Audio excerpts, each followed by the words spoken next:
انا انزلناہ فی لیلۃ القدر، بے شک ہم نے اتارا یا نازل کیا ہے اس قرآن کو قدر کی رات میں۔ وما ادراک ما لیلۃ القدر، اور آپ کو کیا معلوم کہ قدر کی رات کیا ہے۔ لیلۃ القدر خیر من الف شہر، قدر کی رات بہتر ہے 1000 مہینے سے۔ تنزل الملائکۃ والروح فیہا، اترتے ہیں اس میں فرشتے اور جبریل علیہ السلام، بِإِذْنِ رَبِّهِم من کل امر، اپنے رب کے حکم کے ساتھ ہر کام کو سر انجام دینے کے لیے۔ سلام، یہ رات سراسر سلامتی کی ہوتی ہے، حتیٰ مطلع الفجر، فجر کے طلوع ہونے تک رہتی ہے۔ تو یہ سورۃ القدر جو ہے یہ سورۃ مکی ہے، یعنی اللہ تعالیٰ نے اس کو مکہ میں نازل کیا، لیکن بعض مفسرین نے اس کو مدنی بھی لکھا ہے کہ یعنی یہ سورۃ مدنی ہے۔ تو بہرکیف جو قرآن پاک میں لکھا ہے وہ مکی ہی لکھا ہے۔ تو مکی جو سورت ہوتی ہے اس میں اللہ تعالیٰ 3 بڑے جو مضامین ہیں وہ بیان فرماتے ہیں۔ ایک اللہ تعالیٰ عقیدہ توحید کا، اور دوسرا عقیدہ رسالت، اور تیسرے نمبر پر عقیدہ آخرت۔ پھر اللہ تعالیٰ ان پر دلائل پیش کرتے ہیں تاکہ لوگوں کو سمجھ آ جائے اور ان عقائد کو اپنا لیں۔ تو جو بندہ بھی ان عقائد کو اپنا لے گا وہ انشاءاللہ دنیا میں بھی کامیاب ہے اور آگے بھی، تو جو نہیں اپنائے گا وہ دنیا میں بھی ناکام ہے اور آخرت میں تو ہے ہی ہے۔ تو اس لیے اللہ تعالیٰ سب سے پہلے اپنی ذات کا تعارف کراتے ہیں۔ تو اس صورت کو القدر کہا جاتا ہے۔ تو قدر کا معنی ہے قدر و منزلت، یعنی بہت عزت والی، مرتبے والی رات۔ تو اس لیے اسے شب قدر کہتے ہیں۔ فارسی میں اس کو شب قدر کہتے ہیں یا شب برات بھی کہتے ہیں۔ تو اس کا معنی اور اندازہ اور فیصلہ کرنا بھی ہے، یعنی اس میں سال بھر کے فیصلے کیے جاتے ہیں، اس لیے اسے لیلۃ الحکم بھی کہتے ہیں۔ اور اس کے معنی تنگی کے بھی ہیں، یعنی اس رات اتنی کثرت سے زمین پر فرشتے اترتے ہیں کہ زمین تنگ ہو جاتی ہے۔ تو یعنی شب قدر تنگی کی رات، یا اس لیے اس کا نام رکھا گیا کہ اس رات جو عبادت کی جاتی ہے اللہ کے ہاں اس کی بڑی قدر ہے اور اس پر بڑا ثواب ہے، اس لیے اس کو قدر سورت اس کا نام رکھا گیا ہے۔ اور یہ رات جو ہے اس کو لیلہ مبارکہ بھی کہا گیا ہے۔ 25واں پارہ جو ہم پیچھے پڑھ کر آئے ہیں اس میں سورہ الدخان ہے۔ تو اس سورہ الدخان میں اللہ تعالیٰ نے فرمایا انا انزلناہ فی لیلۃ مبارکہ، کہ ہم نے اس قرآن کو نازل کیا ہے مبارک رات میں۔ تو لیلہ مبارکہ ہو یا لیلۃ القدر ہو، یہ ایک ہی رات کے 2 نام ہیں۔ بعض لوگ جو شب برات کہتے ہیں، جو شعبان کی 15ویں رات ہے، اس کا تذکرہ قرآن پاک میں نہیں ہے، یا جو اس کا معنی کیا جاتا ہے، چونکہ یہ ایک ہی رات ہے، اس کے 2 نام ہیں، یعنی شب قدر یا شب لیلہ مبارکہ۔ تو شب جو ہے لفظ فارسی کا ہے، تو اس لیے اس کو شب قدر کہتے ہیں یا شب برات کہتے ہیں۔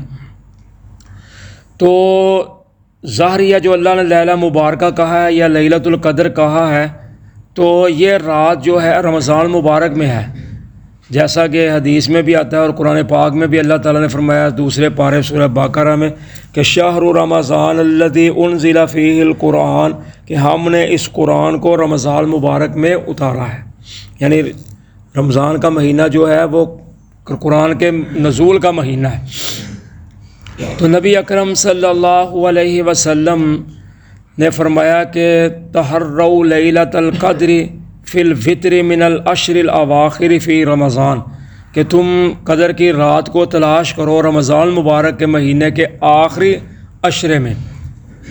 تو نبی اکرم صلی اللہ علیہ وسلم کو اللہ تعالیٰ نے بتا دیا کہ شب قدر یعنی رات لیلۃ القدر والی کون سی ہے۔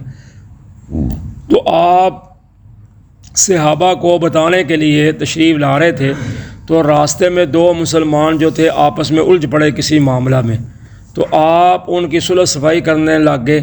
تو آپ کے دل سے، ذہن سے اللہ تعالیٰ نے اس کو نکال دیا۔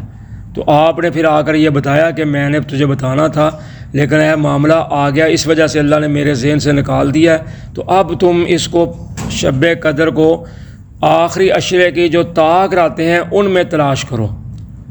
تو ظاہر یہ اللہ تعالیٰ کی ہر چیز میں ایک حکمت ہوتی ہے، تو پہلے اللہ تعالیٰ نے چاہا ہوگا کہ چلو بتا دیں، لیکن پھر اللہ تعالیٰ نے آپ کے ذہن سے نکال دیا تاکہ لوگ پانچوں راتیں ہی جو ہیں وہ اللہ کی عبادت کریں۔ اگر ایک ہی ہوتا ہے تو لوگوں نے ایک ہی کرنی تھی، جیسے آج کل ہمارے مشہور ہے 27ویں رات کوئی، تو ٹھیک ہے اس کے بھی دلائل موجود ہیں، لیکن 23 رات کے بھی ہیں، 25 رات کے بھی ہیں، جو آپ نے نشانیاں بیان کی ہیں اس کے مطابق صحابہ نے اس کو تلاش کیا ہے۔ تو حضرت ابی بن کعب رضی اللہ تعالیٰ عنہ جو تھے وہ قسم اٹھا کر کہتے تھے کہ میں اللہ کی قسم اٹھا کر کہہ سکتا ہوں کہ جو یہ رات ہے وہ 27ویں رات ہے۔ چونکہ ان کو پوچھا گیا تم یہ کیسے کہتے ہو، جبکہ دوسری طرف حضرت عبداللہ بن مسعود رضی اللہ تعالیٰ عنہ کہتے ہیں کہ یہ رات اس کو ملے گی جو سارا سال راتوں میں اللہ کی عبادت کرے گا، اس کو یہ رات ملے گی، تم کہتے ہو یہ 27ویں رات ہے۔ تو فرمانے لگے میں اس لیے کہتا ہوں کہ نبی پاک صلی اللہ علیہ وسلم نے فرمایا تھا جب یہ رات آئے گی تو اس دن آگے جو صبح ہوگی، یعنی جیسے ہم نے رات گزاری ہے آج صبح ہے، تو جب صبح ہوگی تو اس دن جو سورج نکلے گا اس کی شعائیں نکلیں گی ضرور، لیکن اس میں تپش نہیں ہوگی، یعنی اس میں گرمی اتنی نہیں ہوگی۔ تو اس لیے میں نے یہ نشانی دیکھ لی ہے، تو میں تو یہی کہتا ہوں کہ وہ 27ویں رات، لیکن کسی کو آپ نے 25 رات کا بھی کہا ہے، کسی کو آپ نے 23 رات کا بھی کہا ہے کہ تم آنا رات عبادت کرنا۔ تو اس لیے اس کا تعین نہیں ہے، ہر مسلمان کو چاہیے کہ 5 جو راتیں ہیں 21، 23، 25، 27، 29، ان 5 راتوں میں اس کو تلاش کرنا ہے۔ تو ان 5 راتوں میں سے وہ ایک رات ضرور ہے۔ اب لوگ کہتے ہیں جی ادھر مکہ میں اور ہوتا ہے، ادھر ہمارے اور ہوتی ہے، ادھر دن ہے کہیں رات ہے، تو اللہ کے ہاں جو ہے نا وہ رات کا زیادہ مقام ہے۔ اللہ تعالیٰ نے جتنے بھی قرآن پاک میں لیل و نہار کا تذکرہ کیا ہے تو سب سے پہلے اللہ نے رات کا ہی تذکرہ کیا ہے، دن کا تذکرہ اللہ نے بعد میں کیا، پہلے رات کا تذکرہ کیا۔ تو اللہ تعالیٰ نے موسیٰ علیہ السلام کو کوہ طور پر بلایا 30 راتوں کے لیے، پھر آگے انہوں نے 40 راتیں کر دیں۔ تو اللہ تعالیٰ فرماتے ہیں وَوَاعَدْنَا مُوسَىٰ ثَلَاثِينَ لَيْلَةً کہ ہم نے موسیٰ علیہ السلام سے 30 راتوں کا وعدہ لیا۔ تو کیا ان راتوں میں دن شمار نہیں تھے، یا راتیں ہی رہتی تھیں پورا مہینہ 30 دن یا 40 دن؟ راتیں نہیں رہی، دن بھی آتے تھے۔ تو اس لیے دن جو ہے رات میں شامل ہے۔ تو اگر ادھر رات ہے ادھر کوئی 2 گھنٹے یا 3 گھنٹے کا فرق ہے، لیکن رات وہی رہے گی۔ تو باقی آپ نے فرمایا کہ ہر شہر جو ہے، ہر علاقہ جو ہے اپنی رویت کے مطابق جو ہے وہ روزہ رکھے گا، روزہ افطار کرے گا۔ تو اس لیے اس کی فضیلت اور شان اور عظمت یہ ہے کہ فرمایا یہ 1000 مہینے کی عبادت سے بہتر ہے، برابر نہیں کہا کہ اس کے برابر ہے، بہتر ہے۔ چونکہ امت محمدیہ کی عمریں کم تھیں تو اس لیے اللہ تعالیٰ نے اس رات کو بنا کر یا اس رات کو نازل کر کے یا اس رات کی فضیلت بیان کر کے امت محمدیہ پر یہ ایک احسان کیا ہے کہ عمر تمہاری کم، وقت تمہارے پاس کم ہے، تو تم رات کی عبادت کرو تو اللہ تعالیٰ تمہیں 83 سال دے 4 مہینے کی عبادت سے بھی زیادہ ثواب نصیب فرمائیں گے۔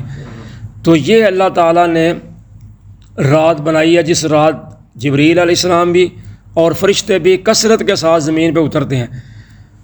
تو اللہ تعالیٰ فرماتے ہیں کہ ہم نے قرآن کو اتارا ہے قدر کی رات، یعنی لوح محفوظ میں جو اللہ تعالیٰ نے قرآن رکھا ہوا تھا اس کو اس رات اللہ تعالیٰ نے پہلے آسمان دنیا پہ جو گھر ہے بیت العزت اس میں اللہ تعالیٰ نے اس کو رکھ دیا۔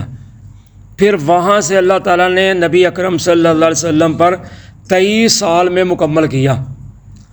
دوسرا معنی اس کا یہ ہے کہ اللہ تعالیٰ نے اس قرآن کو اس رات جو فرشتے اس قرآن کو لانے والے تھے یعنی حاملین قرآن، اللہ تعالیٰ نے ان کے سپرد کر دیا اس قرآن کو۔ تو پھر جہاں جہاں جس وقت ضرورت پڑتی رہی، مکہ میں، مدینہ میں، حنین میں، طائف میں، یا جس وادی میں بھی جہاں جہاں بھی ضرورت پڑتی رہی وہ نبی اکرم صلی اللہ علیہ وسلم پر اترتا رہا۔ تو اس لیے اس کے 2 معنی ہیں، یا تو بیت العزت میں آ گیا یا اللہ تعالیٰ نے فرشتوں کے حوالے کر دیا۔ تو اللہ تعالیٰ فرماتے ہیں ہم نے اس قرآن کو قدر کی رات میں اتارا۔ تو جب قدر کی رات میں اتارا قرآن کو تو قرآن رات وہ قدر والی بن گئی۔ جیسے یہ مسجد ہے، اللہ کا گھر ہے، تو اس کے ساتھ مکان ہے، ادھر ارد گرد زمینیں ہیں، تو وہ بھی تو یہی ٹکڑا ہے، لیکن یہ مسجد کی وجہ سے اس کی زمین کی قدر بڑھ گئی۔ یا جیسے قرآن پاک ہمارے سامنے پڑے ہوئے ہیں تو یہ بھی کاغذ ہے اخبار والا بھی کاغذ ہے، دیگر بھی کاغذات ہیں، لیکن اس کی فضیلت کیوں، اس کو ہم کو کیوں چومتے ہیں، کیوں اس کو گلاب میں لپیٹتے ہیں، کیوں اس کا اچھے ادب کے ساتھ اٹھاتے ہیں؟ چونکہ اس پہ اللہ کا کلام لکھا ہوا ہے تو کاغذ ہی ہے، تو اس لیے جب نسبت ہو جاتی ہے پھر اس کا مقام بڑھ جاتا ہے۔ تو جب قرآن رات کو نازل ہوا تو قدر کی رات بن گئی عزت والی، تو جو لوگ اس رات عبادت کریں گے وہ بھی عزت والے بن جائیں گے۔ تو اس لیے اللہ تعالیٰ فرماتے ہیں میرے محبوب پیغمبر صلی اللہ علیہ وسلم آپ کو کیا معلوم کہ قدر والی رات کیا ہے؟ یعنی اس کو استفہام کہتے ہیں بطور تعجب کہ آپ کو تو پتہ نہیں ہے نا، تو ہم آپ کو بتاتے ہیں۔ چونکہ نبی اکرم صلی اللہ علیہ وسلم کو یا جتنے بھی انبیاء علیہ السلام تشریف لائے ہیں، جب اللہ تعالیٰ بتائیں گے تو پتہ چلے گا، تو جب بتائیں گے نہیں تو ان کو کیا معلوم، کیونکہ اللہ نے تو یہ پہلے ہی بنائی ہوئی تھی، تو آپ تو بعد میں تشریف لائے ہیں نا، آسمان و زمین تو سب کچھ تو اللہ نے پہلے بنا دیا ہوا تھا۔ تو اس لیے اللہ تعالیٰ فرماتے ہیں آپ کو کیا معلوم کہ یہ قدر والی رات کیا ہے؟ یا اس کا مطلب یہ ہے کہ مخلوق اس کی تہ تک پوری طرح نہیں پہنچ سکتی، یہ صرف اللہ تعالیٰ کو ہی معلوم ہے کہ اس رات کی فضیلت کیا ہے۔ تو اللہ تعالیٰ فرماتے ہیں ہم آپ کو بتاتے ہیں کہ قدر والی رات جو ہے وہ 1000 مہینوں سے بہتر ہے، اور اس میں فرمایا فرشتے اترتے ہیں اور جبریل علیہ السلام اترتے ہیں ہر کام کو سر انجام دینے کے لیے اپنے رب کے حکم سے۔ تو اللہ تعالیٰ نے پورے سال میں جو کام کرنے ہیں، جو اللہ تعالیٰ نے لکھے ہوئے ہیں کہ وہ اللہ تعالیٰ فرشتوں کے حوالے کر دیتے ہیں۔ بارش والا فرشتہ اس کے ذمہ بارش کا حکم لگ جاتا ہے، بادلوں والا جو فرشتہ ہے اس کے ذمہ بادل لگ جاتے ہیں، جو ہواؤں والا فرشتہ ہے اس کے ذمہ وہ لگ جاتے ہیں، جو موت والا فرشتہ ہے اس کے ذمہ موت کے لگ جاتے ہیں۔ تو یہ ہے سارے سال کے جو کام ہوتے ہیں نا، اللہ تعالیٰ فرشتوں کے سپرد کر دیتے ہیں کہ بھئی یہ تمہاری ڈیوٹی ہے، تمہاری ذمہ داری ہے، تو وہ پھر اللہ تعالیٰ کے کام کو سر انجام دیتے ہیں۔ تو فرمایا یہ رات سراسر سلامتی کی ہے، یعنی ساری رات سلامتی کی ہے۔ کیسی سلامتی کی رات ہے کہ فرمایا اس میں شر نہیں ہے، یعنی مومن اس رات کو شیطان کے شر سے محفوظ رہتے ہیں۔ یا فرشتے آگے ہے کہ فرشتے اہل ایمان کو سلام عرض کرتے ہیں، یا فرشتے آپس میں ہی ایک دوسرے کو سلام کرتے ہیں، تو اس لیے فرمایا سلام یہ سلامتی والی ہے۔ تو فرمایا یہ رات جو ہے وہ فجر کے طلوع ہونے تک رہتی ہے، جب تک سورج فجر طلوع نہیں ہوتی، جس کو صبح صادق کہا جاتا ہے، جس وقت ہم روزہ رکھتے ہیں۔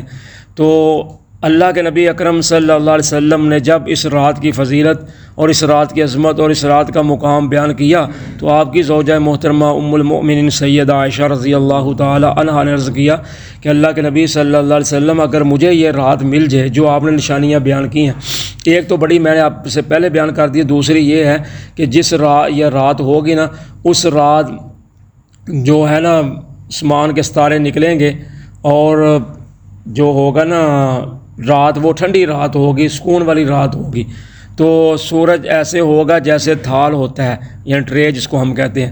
تو ام المؤمنین عرض کر لگی ہیں حضور جی اگر رات مجھے یہ مل جائے تو پھر میں نے اللہ تعالیٰ سے کیا مانگنا ہے؟